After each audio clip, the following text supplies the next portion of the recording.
اے ابو الوالی اگر محفل سے اٹھ کر کے چلے گئے تو یہ محفل کے آداب کے خلاف ہوگا.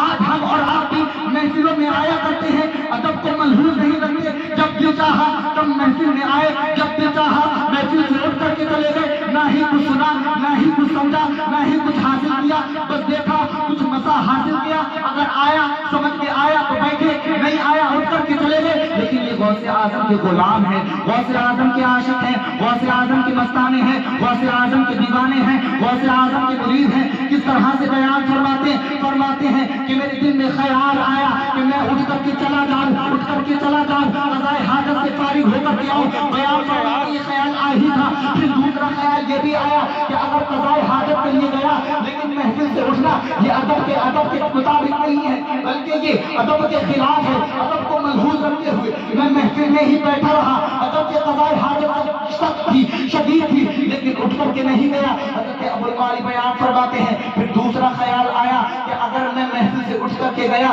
تو کہیں ایسا نہ ہو غوث اعظم جو قیمتی بیان فرما رہے ہیں, جو علمی گفتگو بیان فرما رہے ہیں, کہیں ایسا نہ ہو غوث اعظم کی گفتگو مجھ سے مس ہو جائے, مجھ سے چھوٹ جائے, میں اس کو یاد نہ کر سکوں. غوث اعظم کی جو علمی گفتگو ہے وہ میں اس کو سماعت نہ کر سکوں. کہیں ایسا نہ ہو میں وہ اپنے علم میں محروم رہ جاؤں, کہیں غوث اعظم کی گفتگو سے محروم نہ رہ جاؤں. یہ دل میں خیال آ ہی رہا تھا. ابو الوالی خود بیان فرماتے ہیں ادھر قضائے حاجت جوش میں آ رہی تھی, پیٹ میں سختی ہو رہی تھی, پیٹ میں گھبراہٹ ہو رہی تھی, ادھر میرے دل